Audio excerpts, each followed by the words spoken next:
Stimați ascultători, sunt Ioan Ciobotă, vă spun bun găsit la cel de-al 7-lea episod al documentarului intitulat Pornografia și dependența de internet, o viață în minciună. Ochiul este lumina trupului.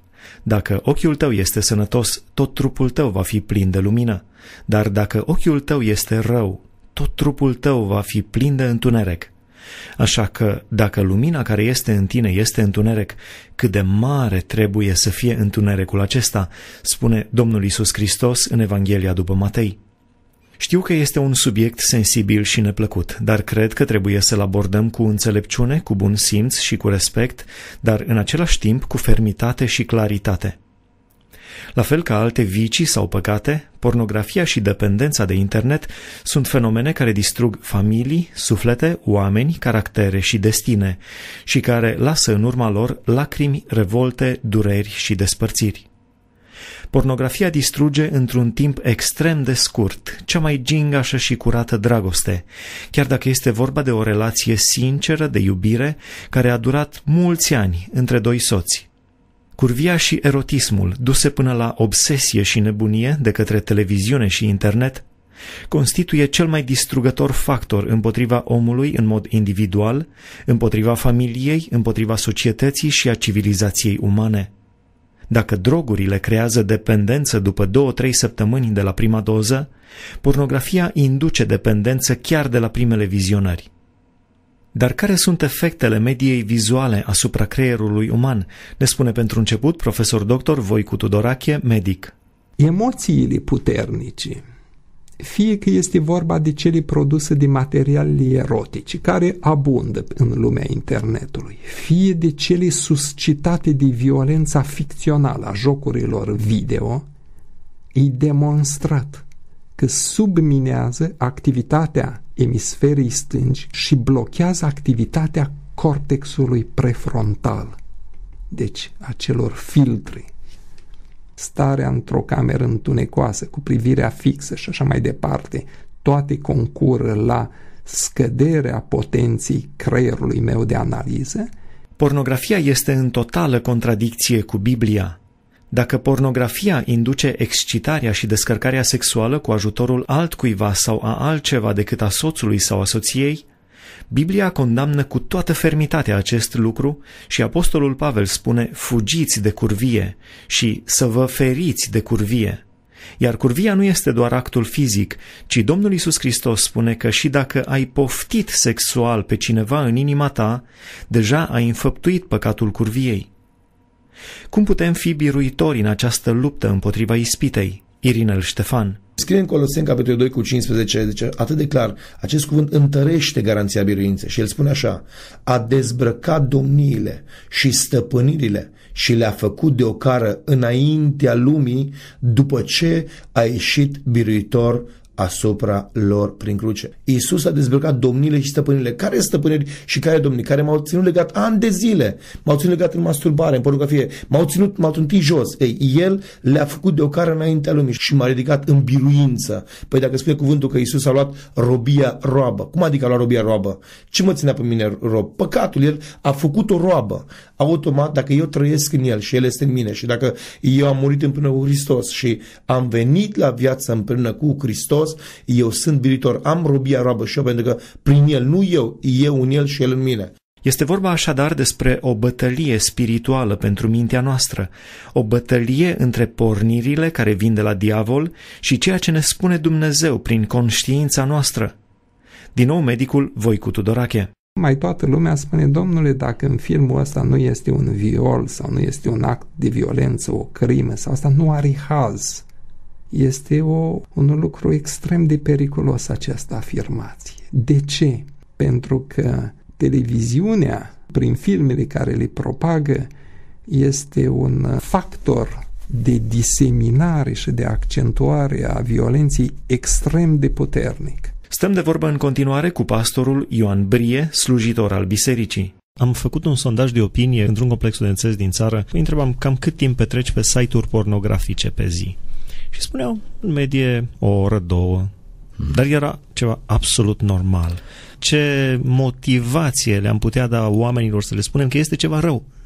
Ei o iau ca o delectare, ca cred că O relaxare? Pornografia, dintr-un punct de vedere, poate din punctul esențial de vedere, este o expresie a răzvrătirii față de autoritatea lui Dumnezeu. La această întrebare, de ce este rea pornografia, nu cred că în primul rând trebuie să ne angajăm în a da explicații umaniste.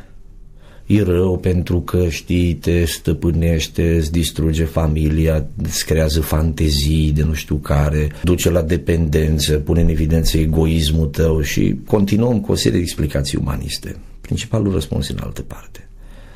Dumnezeu este creatorul nostru. Dumnezeu ne iubește. Și Dumnezeu, din iubirea Lui față de noi, a spus să nu prea curvești. Iisus a zis, oricine se uită la o femeie ca să o poftească, a prea curvit. Pornografia este rea pentru că este în total dezacord cu ceea ce Dumnezeu a spus că trebuie să facem. Și ca ființe create după chipul și asemănarea lui Dumnezeu, noi suntem responsabili să păzim cuvintele lui Dumnezeu. Pornografia este rea nu pentru că mă depersonalizează ca om în primul rând, ci pentru că este un afront pe obrazul lui Iisus Hristos, este o batjocură la numele lui Dumnezeu, este o tărăfelire a suveranității sale. Și într-o zi, cei care nu se vor pocăi de asemenea fapte vor da seama în fața judecății sale. Minciuna nu e minciună pentru că, știu eu, duce la păgubirea semenului. E păcat pentru că Iisus Hristos spune să nu minți. Și aici ne raportăm la El și la autoritatea cuvintelor sale. Și de aceea este rea și curvia, de aceea este rea și minciuna și o mulțime de alte păcate asemănătoare. Pastorul Ioan Brie. Internetul nu este rău în sine, depinde cum îl folosești, ne spune Nicu Damșe, specialist în IT, programator. Toată lumea stă mult pe internet și eu acasă am internet 24 din 24 în ziua de astăzi, e o chestie normală. De ce? Scrisorile nu mai există, sunt o artă moartă deja. La fel, rețelele sociale, cum era în școală, oracolul care dădeai caietul ca să ai cât mai mulți prieteni, acum ai profilul pe toate cele și ai cât mai mulți prieteni. Se schimbă lumea în general și îi promovat internetul ca fiind mediu pentru toate, de la cumpărături, la cărți, la citit, la prieteni. Efectiv, tu stai acasă și poți să trăiești, să interacționezi cu toată lumea în jurul tău. În general, conceptul mi se pare foarte bolnav în direcția în care ia spre o lume fără relații directe, ci totul este prin intermediul calculatorului, tu te simți protejat, într-adevăr e o siguranță falsă, dar mă rog, te simți protejat, te crezi că ești acasă în anonimitatea ta și nimeni nu știe ce faci și ești cine vrei tu. Dar, repet, ideea, doar fiindcă ai internet la calculator toată ziua sau non-stop, nu înseamnă neapărat că toată lumea e dependentă. Contează cum îl folosești și ce faci, ca și cu orice lucru. Care ar putea fi posibile soluții pentru cei care sunt atinși de Dumnezeu și ar dori să scape de această problemă? Am întrebat-o pe Radiana Cordoș, consilier creștin la Centrul de Consiliere Refael din Arad. Soluțiile sunt tot în această relație cu Hristos. În relația noastră cu Dumnezeu, noi suntem creați de El în fiecare clipă. Ne imaginăm probabil că din cauza că suntem creați biologic, creația noastră a fost încheiată, dar nu este așa. Suntem într-un proces de continuă creere. Dumnezeu creează și acum în noi. Și un om care a fost atins de Hristos, de relația cu Dumnezeu, de iubirea lui Dumnezeu, omul acela are un salt într-o altă dimensiune. În dimensiunea aceea a împărăției lui Dumnezeu, totul este posibil. Acolo există vindecare, acolo există ajutor pentru problemele noastre, acolo este scăpare de orice patimă și orice păcat. În relația asta cu Dumnezeu există vindecarea sufletului care numai Dumnezeu o poate da și soluția este ca omul să vină înaintea lui Dumnezeu și să spună: scapă-mă tu, eu am falimentat, resursele mele sufletești m-au adus până aici, mai departe nu pot, nu știu, n-am cum, însă Tu poți, Tu ești Dumnezeu, Tu ai putere. Și eu cred că Dumnezeu întinde o mână fiecăruia, deci nu există unul să strige după ajutor și Dumnezeu să nu întindă mâna. Spune Radiana Cordoș, consilier creștin. Din nou profesor doctor Voicu Tudorache. Sunt studii care arată că cel care vizionează filme cu aspecte, cu nuanță violentă, 30% din cei care vizionează astfel de filme vor deveni în viitorul apropiat infractori. Pentru că există în noi o tendință de a repeta, de a reproduce ceea ce am văzut, încât televiziunea facilitează agresivitatea și comportamentul antisocial. Și adulții sunt expuși la aceste forme de dependență, dar riscurile pentru adolescenți sunt ceva mai mari. Periculos este pentru oricine. Trebuie să controlăm internetul, putem să controlăm internetul. Orice copil mic de 6, 7, 8 ani care știe să scrie pe internet și să caute site-uri, poate să introducă un cuvânt și să găsească site-uri pornografice, fără nicio piedică. Are mii de site-uri care îi arată și îl invită și îi prezintă tot felul de lucruri. Deci e foarte greu de controlat. Profesor universitar dr. Maria Roth de la Facultatea de Sociologie și Asistență Socială, Universitatea Babeș-Bolyai din Cluj, într-un interviu de Anca Brășfălean. Ne întoarcem acum la efectele mediei vizuale asupra creierului. Fie că eu sunt expus la televiziune, fie la jocuri electronice, fie la calculator, deci la net, acestea sumate îmi reduc gândirea, uneori jocurile electronice chiar pur și simplu mi-o elimină, îmi stimulează, dar doar din exterior emoțiile, iar voința și acțiunile mi le automatizează, mi le mecanicizează. Componența programelor de televiziune, ziceam, este de divertisment, pe care nimeni nu poate să o nege, este de comercial, sunt lucruri acolo de violență, de erotism și de iluzionism. Părintele trebuie să se preocupe și greutatea de obicei este faptul că copiii, adolescenții știu mai multe despre internet, cum se poate accesa decât știu părinții. Și atunci e foarte greu să controlez eu ca părinte ceva la care mă pricep mai puțin decât copilul. Și de obicei la copil mă duc să spun ajută-mă cu una cu alta. Și dacă părinții au dificultăți în a controla internetul, sigur și societatea are... Nu putem să ne transformăm într-o societate care vrea să împiedice accesul liber al cetățenilor ei asupra internetului. De ce? Fiindcă internetul e indispensabil dezvoltării în toate planurile, da? Economice, științifice și așa mai departe. Deci nu putem... Sunt foarte multe site-uri pornografice astea sexuale care sunt interzise în anumite țări sau sunt blocate sau nu le poți accesa. Dar nu apar, în fiecare clipă apar mii de altele și este extrem de greu de stopat.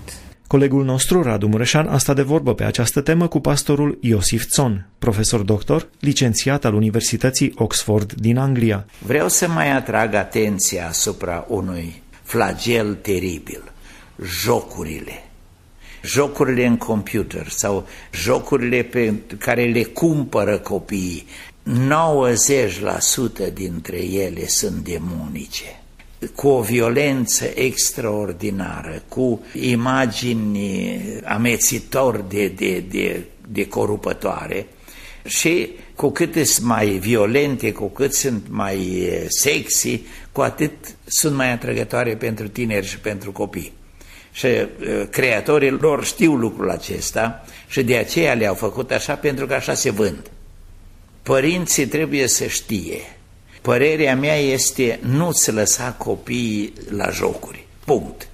Nu le cumpăra și nu-i lăsa să-și petreacă timpul cu așa ceva. În primul rând, asta e problema. Pierderea timpului enorm de mult cu aceste jocuri. Copilul nu mai citește atunci, copilul nu mai discută cu alții, copilul nu mai gândește, copilul nu mai învață. Pentru că tot timpul este cu gândul la jocuri și dorește să meargă înapoi la joc. Se creează dependență, obișnuința aceasta fără de care nu mai poate după aceea. Nu vă lăsați copiii cuprinși de aceste jocuri în video sau în computer. Chiar dacă chiar vreți să-i lăsați la așa ceva, atunci aveți voi grijă ce joc. Jucați-vă voi odată cu jocul ăla. Vedeți voi ce se întâmplă. Și după aceea gândiți-vă, vreau eu să-mi las copilul meu să-i se imprime toate astea în mintea lui? Pentru că imprimându-se lucrurile alea, toată gândirea lui este afectată de lucrurile acelea. Dificultatea constă în că nu putem conștientiza și asimila televiziunea cu o substanță, cum am spus, adictivă, deci care produce dependență. Nu suntem obișnuiți să considerăm televiziunea o substanță. Ea nu-i lichidă ca alcoolul, nu-i solidă ca o pastilă, nu este o injecție ca atâtea droguri. Totuși, televiziunea implică introducerea în noi de ceva. Ce este acel ceva? O informație. Chiar dacă informația asta constă numai în lumină sau în sunet și chiar dacă nu apare vreun rezidu pe care eu îl pot depista în corp, adică în sânge, în urină, să spun, da, uite, a pătruns ceva în corp. Cu toate acestea, televiziunea este un intrus, dar intră în noi, intră în casele noastre și cu timpul vom vedea, ea accede, da, la statutul de membru de familie. De aia se poate spune că televiziunea este mai mult decât o persoană. Voicu Tudorache și Iosif Țon. Ce spun oamenii pe stradă despre pornografie? Au fost vreodată filme porno pe care le-ai văzut? Nu vreau să discut despre asta. Fără nume, fără nimic. Chiar nu vreau să discut despre asta. Alexandra și Vernon Mark afirmă: sexul a fost dezumanizat.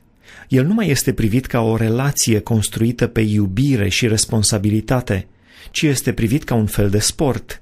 Iar în această lumină nu trebuie să ne surprindă faptul că actul sexual, alături de organele sexuale, sunt considerate ca potrivite pentru a fi privite de oricine.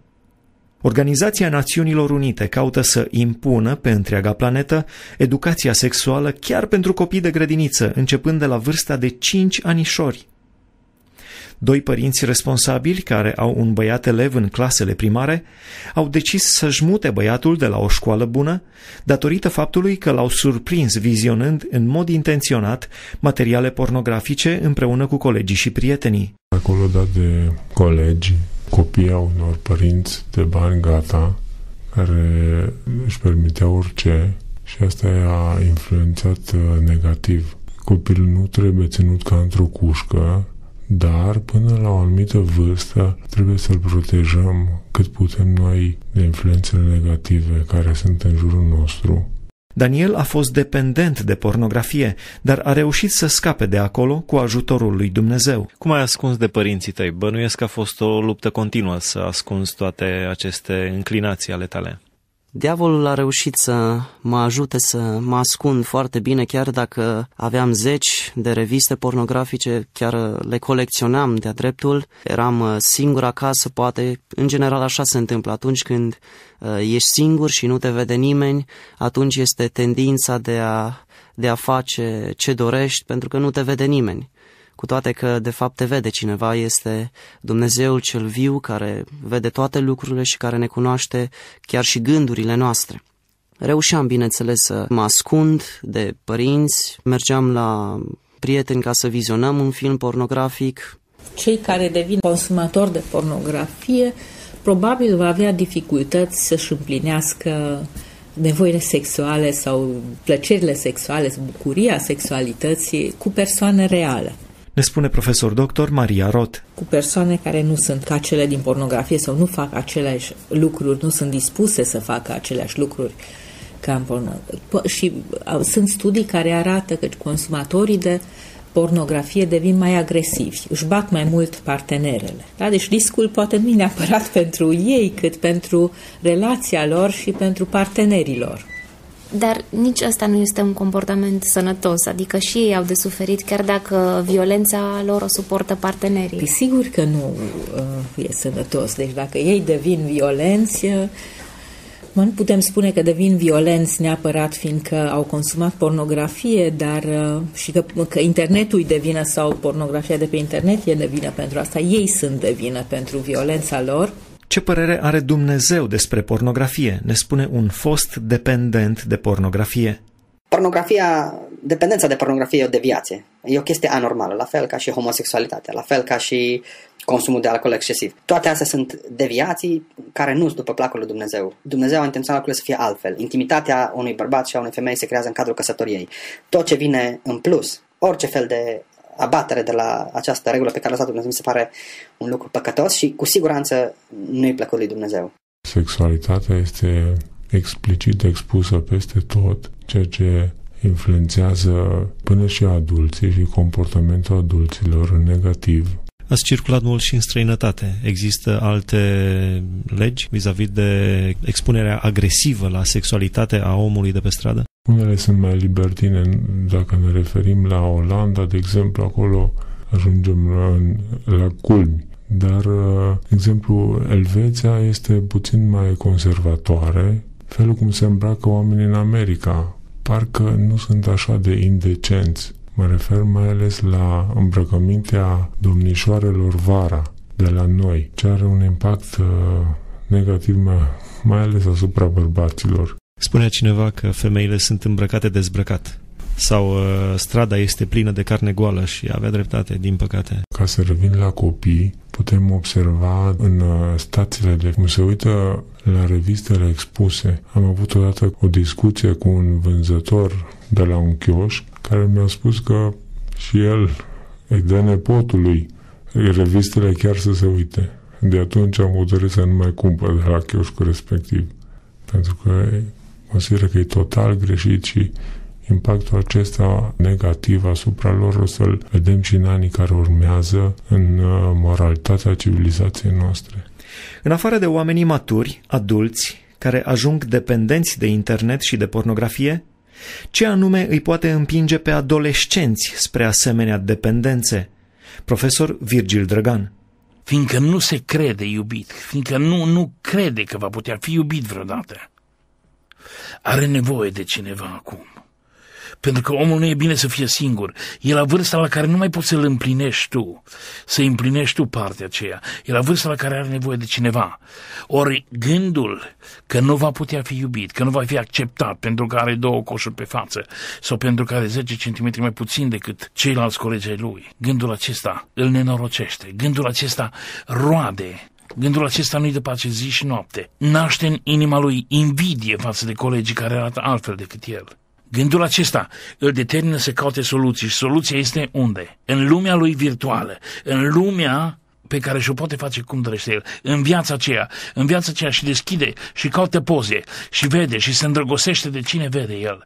Eram în clasa 9 când aveam un coleg care se îndrăgostise de o actriță. Tatălui era cadru militar, o duceau destul de bine, era singur la părinți. Toată camera lui era tapetată cu poze ale unei singure actrițe. Un elev de clasa 9. Tata a plecat toată ziua. Mama ocupată cu meditații, ocupată cu orele la liceu. El singur, în universul lui, neacceptat. Avea un ten puțin mai dificil. Omul acesta, atunci, în vremea aceea când nu era internetul, a găsit soluția unor poze și s-a îndrăgostit de niște bucăți de hârtie, pentru că altceva nu era. Relația lui cu o actriță franceză ar fi fost imposibilă. Acum o caută pe internet, o găsește manifestându-se în tot felul de situații, mai mult sau mai puțin obscene, pentru că se naște dorința de a vedea mai mult, de a vrea mai mult și în felul acesta se trezește obiectul acțiunii teribilei, tare, care se cheamă pornografie. Și se duce tot mai departe și caută mai mult și caută mai mult. Și nu mai este mulțumit după aceea când l-ai chemat de acolo. Nu mai e mulțumit de ceea ce îi spui, nu mai e mulțumit de ceea ce poți să-i oferi. Nimic nu-i mai dă satisfacție, pentru că în el s-a născut altceva. Dorința după o altă viață. Afirmă profesorul Virgil Drăgan. Pe internet pot fi găsite peste 260 de milioane de pagini cu conținuturi pornografice. Și aproape 90% dintre copiii cu vârste cuprinse între 8 și 16 ani navighează pe internet după pagini porno. Pornografia este una dintre cele mai profitabile afaceri. Marile organizații mondiale susțin legalizarea curviei și a imoralității sexuale, împingând astfel multe familii spre dezastru. Când soțul este dependent de pornografie, ce poate face soția? Îl simt când o face. Este sentimentul ăsta că sunt murdărită, că este cineva care mă urmărește, că și întotdeauna îl simt. Îi citesc în ochi, se vede în ochii lui când vizionează. Deci el nu e ieșit de acolo. Cred că va veni momentul în care va fi eliberat definitiv, dar numai atunci când el se va întoarce cu fața spre Dumnezeu, pentru că el nu mai vine la biserică. Și e acolo într-o stare de jos, cu luptele lui și cu așa, dar nu a cerut ajutor. Singura persoană la care a cerut ajutor l-am fost eu, deși am oferit ajutor și în altă parte. Nu a vrut. A spus, nu am nevoie. De fapt, nu și-a recunoscut starea în care se află.